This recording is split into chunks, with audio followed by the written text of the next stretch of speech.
first two stanza of the Lotus Eaters first section. Today we will continue with stanza third. The charmed sunset lingered low adown in the red west through mountain clefts the dale.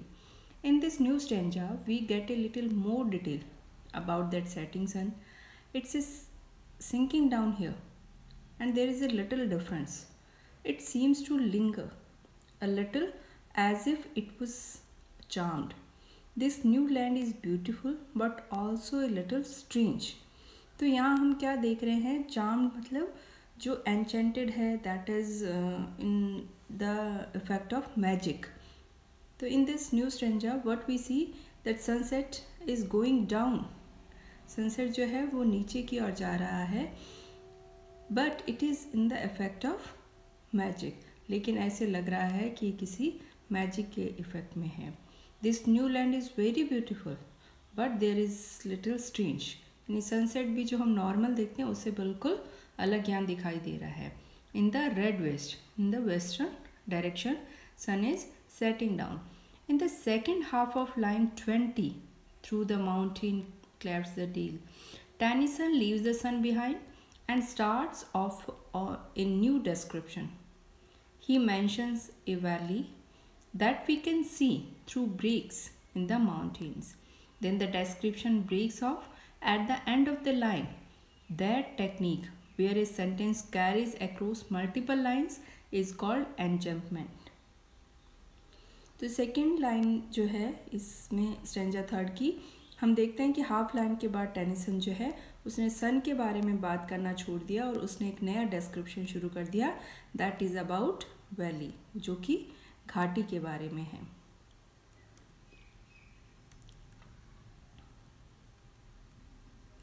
अब इस sentence में through mountain clefts the dale was seen far inland. Dale is connected with next line. The word dale is connected with next line. It is not complete sentence here. तो ये जो technique है, जब हम एक sentence को carry across करते हैं मल्टीपल लाइंस में, यानी एक सेंटेंस जो है वो एक लाइन में कंप्लीट ना होकर आगे की लाइंस में फॉरवर्ड होता है, तो मल्टीपल लाइंस में जो सेंटेंसेस कंप्लीट होते हैं पोएट्री में, तो ये टेक्निक जो है इट इज़ कॉल्ड एन्जम्पमेंट. यहाँ mountain clefts the dale was seen far inland, तो dale is connected with next line. Dale was seen far inland, and the yellow down bordered with palm, and many a winding vale and meadow set with slender galingale. In these lines, we get a few more images of the landscape of Lotus Island. In this beautiful new place, these sailors can see yellow fields. या जो fields हैं दिखाई दे रहे हैं वो भी कैसे colour के हैं? येलो कलर के हैं. So down here refers to field. यहाँ जो डाउन वर्ड यूज़ किया है, येलो डाउन मतलब yellow field with palm trees around them. और ये जो फील्ड्स है येलो कलर की, इनका बॉर्डर जो है वो किससे बना हुआ है? पाम ट्रीज से. They also see lots of winding valleys and meadows and many. Winding means zigzag. तो यहाँ बहुत सी जिगजैग वैलीज यानी घाटियाँ दिखाई दे रही है. There are meadows garden also with ginger plant around them. Galingale is a plant. तो यहाँ जो galingale plant जो है वो meadows के चारों ओर, means set here means decorated with. Meadows are decorated with slender galingale plants. The whole look of this place remind us of tropical paradise. It's a kind of paradise. इस तरह की setting यहाँ की दिखाई गई है. A land where all things always seem the same. This is a key line of the poem which really helps to establish the mood of this beautiful landscape.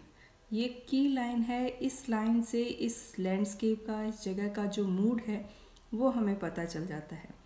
यहाँ लिखा है ए लैंड, एक ऐसी लैंड, वेयर ऑल थिंग्स, जहाँ सारी चीज़ें always same the same, हमेशा एक जैसी प्रतीत होती है. Means there is a no change. It describes it as a place where nothing seems to change. That's an echo of line 4, where this sport was described as a land of endless afternoons. इससे पहले हमने जब stranger second first किया, उसकी line 4 में ये बताया गया था कि it is a land of afternoon. ऐसे लगता है कि एक ऐसी जगह जहाँ हमेशा दोपहर ही रहती है। तो बिल्कुल वैसे ही यहाँ भी बताया गया कि एक ऐसी लैंड है जहाँ कोई चेंज नहीं होता, there is no change on this landscape. And round about the keel with faces pale, dark faces pale against the rosy flame. Round about the keel. Keel means ship. Round means around the ship. With faces pale, with yellow faces, dark faces pale against that rosy flame. Rosy flame किस चीज़ की यहाँ पे? Setting sun की. Now all of a sudden some new people are shown here. एकदम से जो mariner है, Ulysses है, उनके अलावा यहाँ पर नए लोगों को दिखाया गया है। And who are these people? They are the inhabitants of lotus island. At first we just see them as faces gathering around the keel. और शुरू में हमें क्या बताया गया? जस्ट उनके चेहरे की बात की गई है, that as faces and they are gathering around the ship. और वो सभी चेहरे जो हैं वो कहाँ आ गए हैं? शिप के चारों ओर। The image of these new faces is mysterious. At first they are described as pale then as dark. इनकी जो इमेज है इनके चेहरों की, दैट इज मिस्टीरियस। पहले ये फेसेस जो है इनको येलो कहा, देन इनको डार्क कहा। These dark faces pale seem like a kind of contradiction. यहाँ dark और pale both color are used. It seems like a contradiction. Then we learn that it's the sunset. और तब हम ये भी पता है कि it is the time of sunset. That's why the rosy flame that is making them seem pale. जो rosy flame आ रही है, setting sun की जो light आ रही है, उसकी वजह से उनका reflection जो है उस light का वो उनके चेहरों पर पड़ रहा है और they are looking yellow. Whatever the explanation, this is turning out to be a place where nothing is clear and simple and things may not be quite as they seem. The mild eyed melancholy lotus eaters came. Here these new people are introduced कि ये जो नए लोग आए हैं ship के चारों ओर, ये कौन है? The mild eyed melancholy lotus eaters came. Well, it turns out they are the famous lotus eaters of the title of this poem. इस poem के टाइटल में जिन लोगों का जिक्र किया गया है ये वही लोग हैं। They seem calm and friendly. Mild-eyed means soft-eyed, but also melancholy. But उनका जो appearance है, लुक जो है, वो सॉफ्ट लुक के साथ साथ उनका melancholy यानी दुखी, सैडनेस से भरा हुआ चेहरा जो है वो दिखाई दे रहा है। So, who are these people? Well, they are the people who live in this enchanted land. Tennyson has taken this story out of ancient legends of an island where the inhabitants ate a plant called the lotus. यहाँ जो Tennyson ने story ली है वो एक प्राचीन कहानी से ली है। एक lotus island, lotus is the name of A plant. तो लोटस प्लांट को खाने वाले जो लोग जहाँ रहते थे उसे लोटस आइलैंड कहा गया। That plant made them sleepy. ये प्लांट कैसा होता था? जो उन्हें नींद दिलवाता था। Make them lazy and unable to leave the island. और जिसकी वजह से वो लोग उस जगह को छोड़ते नहीं थे। तो ये इंस्पिरेशन लेके एंशंट लीजेंड से और टेनिसन ने उसको यहाँ पर अप्लाई किया है। Now stanza 4।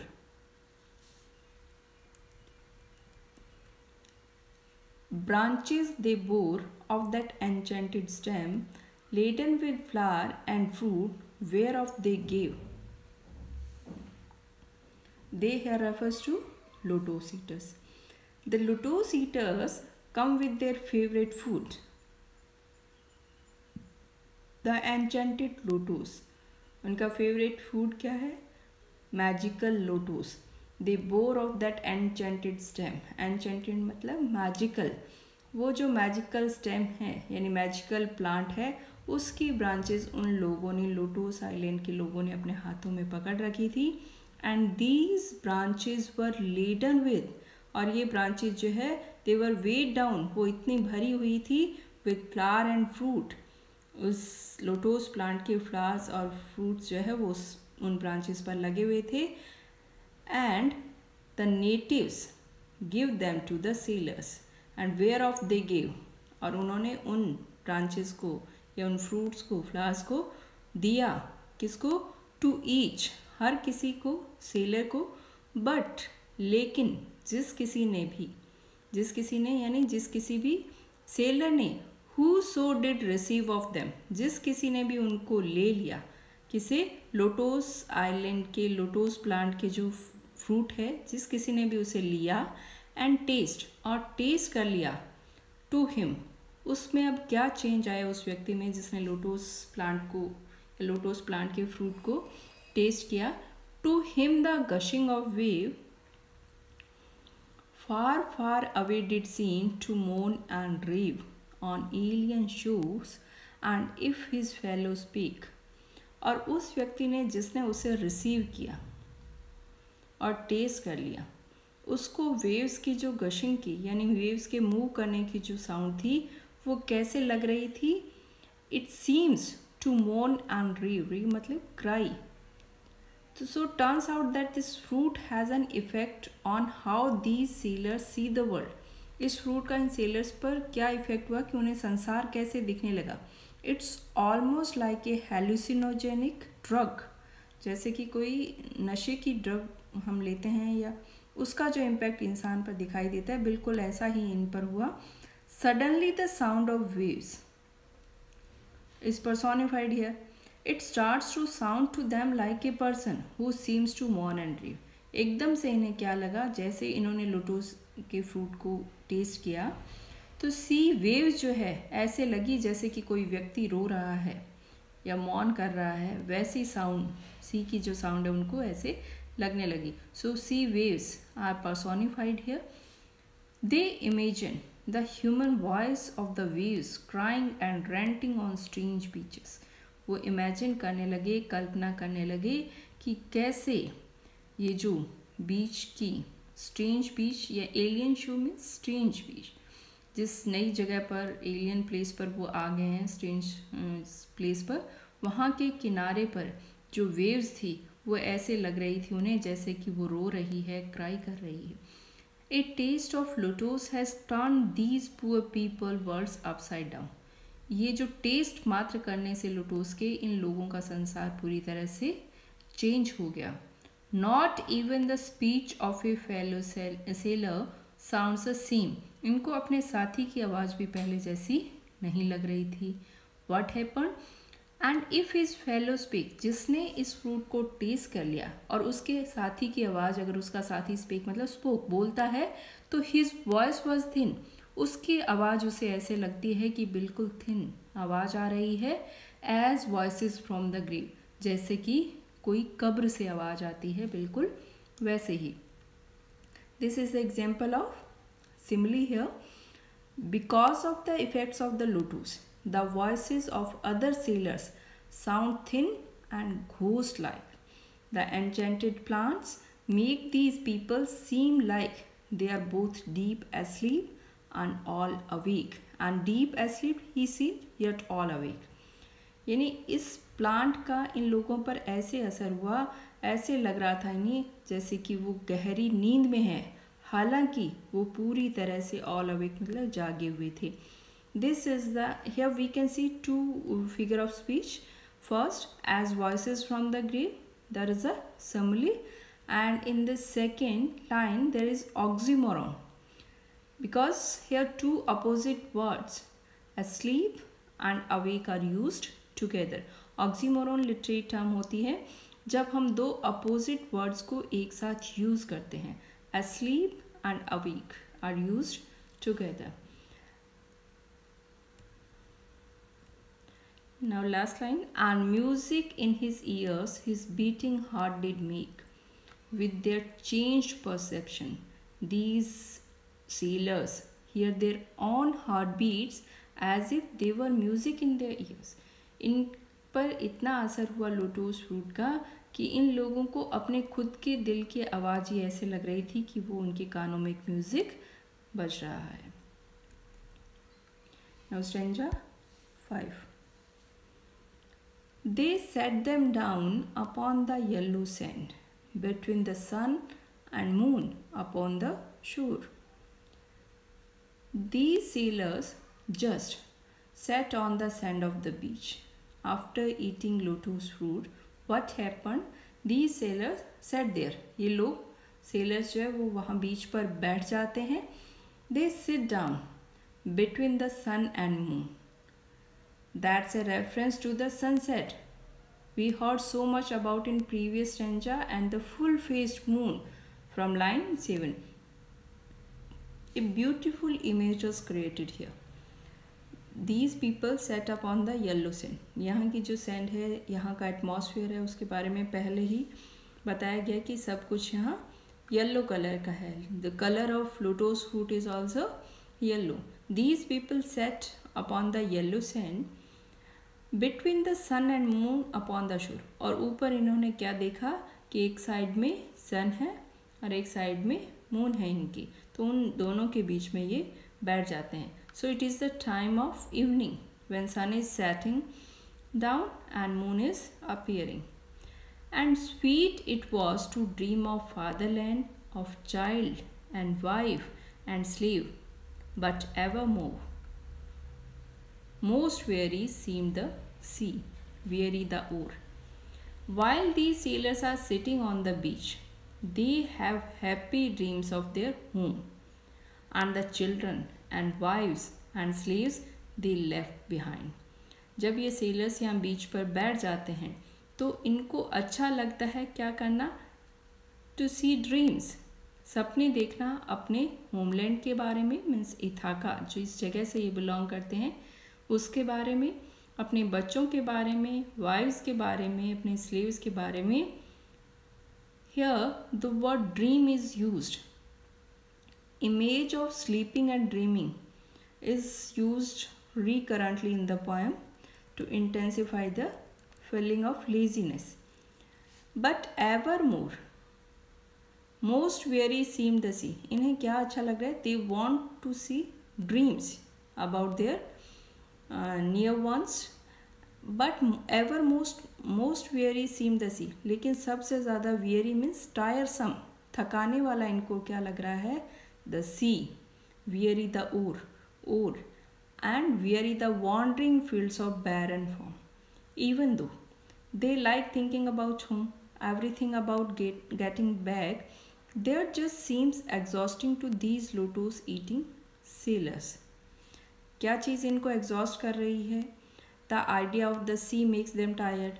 The idea of rowing and the open ocean. Here field of barren form refers to open ocean. These ideas make them tired. इनके बारे में सोचना इनको tiring लग रहा है. Why? Because they are sailors and they don't want to go back to sea for sailing. Then someone said, तभी इनमें से किसी एक ने कहा, we will return no more, that we will not go back. This line marks a big shift in the poem. It's the moment where someone finally sees what the lotus eating sailors have been thinking. इस line से हमें पता चल जाता है कि वास्तव में ये लोग क्या सोच रहे हैं. Now that they have tasted the lotus, they don't feel like going home.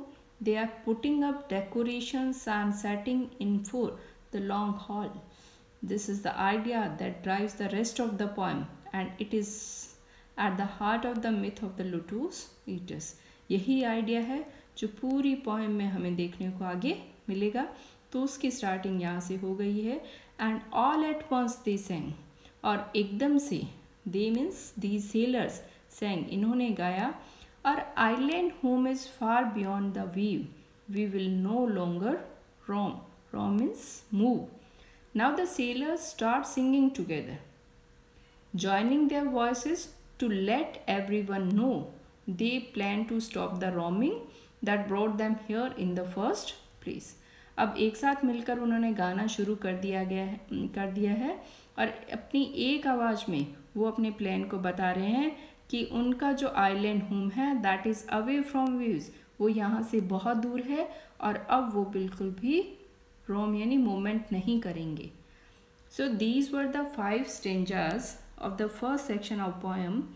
These stanzas are written in Spenserian stanza form. Means every stanza is having 9 lines with fixed rhyme scheme.